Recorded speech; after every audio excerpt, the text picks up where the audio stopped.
Shalom प्रियो, जीवन का ज्योति में आप सभी का स्वागत है। आज हम देखेंगे कि इंसान अपनी गलतियों का दोष दूसरों को क्यों देता है, जबकि यह गलती उसने आप खुद की है। मेरे प्रियो, मनन के लिए हम छोटी सी एक वचन निकालेंगे। मत्ती रचित सुसमाचार उसका 24वां अध्याय और 4 वचन में लिखा हुआ है। यीशु ने उनको उत्तर दिया, सावधान रहो, कोई तुम्हें ना भरमाने पाए। मेरे प्रियो, कई लोग कहते हैं उसने मुझे ये कहा तो मैंने किया, उसने मुझे बहका दिया तो मैंने गलती किया, उसने मुझे ये करने को कहा तो मैंने गलती किया। मेरे प्रियो, हम बचने के लिए कई बार दूसरों पर भी दोष लगाते हैं। आइए हम मनन के लिए निकालेंगे बाइबल में से उत्पत्ति के किताब उसके 3 अध्याय और उसका 11वां वचन, 12वां वचन और 13वां वचन को हम पढ़ेंगे। वहाँ पर इस प्रकार लिखा है, उसने कहा, किसने तुझे बताया कि तू नंगा है? जिस वृक्ष का फल खाने को मैंने तुझे मना किया था, क्या तूने उसका फल खाया है? आदम ने कहा, जिस स्त्री को तूने मेरे संग रहने को दिया है, उसी ने उस वृक्ष का फल मुझे दिया और मैंने खाया। तब यहोवा परमेश्वर ने कहा, तूने यह क्या किया है?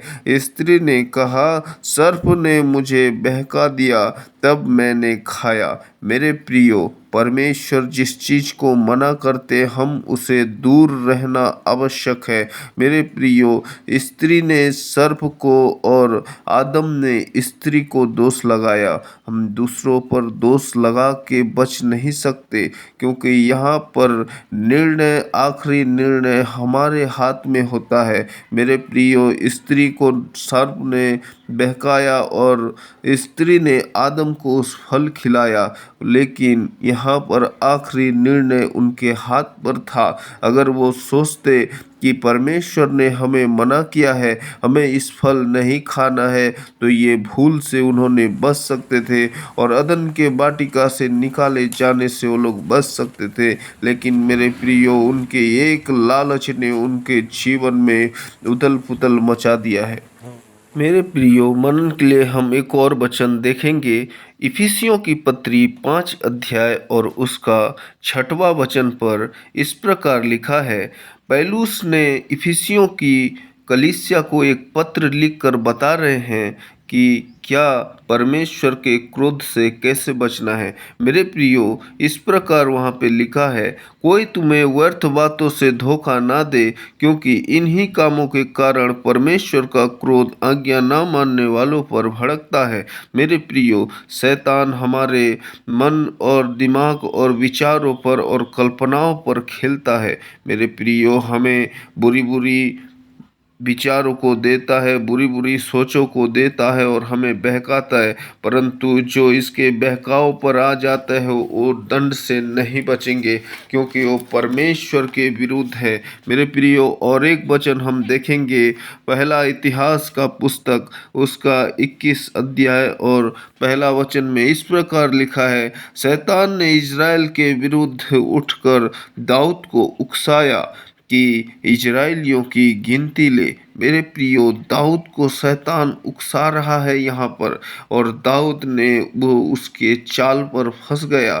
शैतान ने उकसाया और दाऊद उसके चाल पर फंस गया और अपनी प्रजा का गिनती ली। दाऊद के इस निर्णय से परमेश्वर बहुत क्रोधित हुए।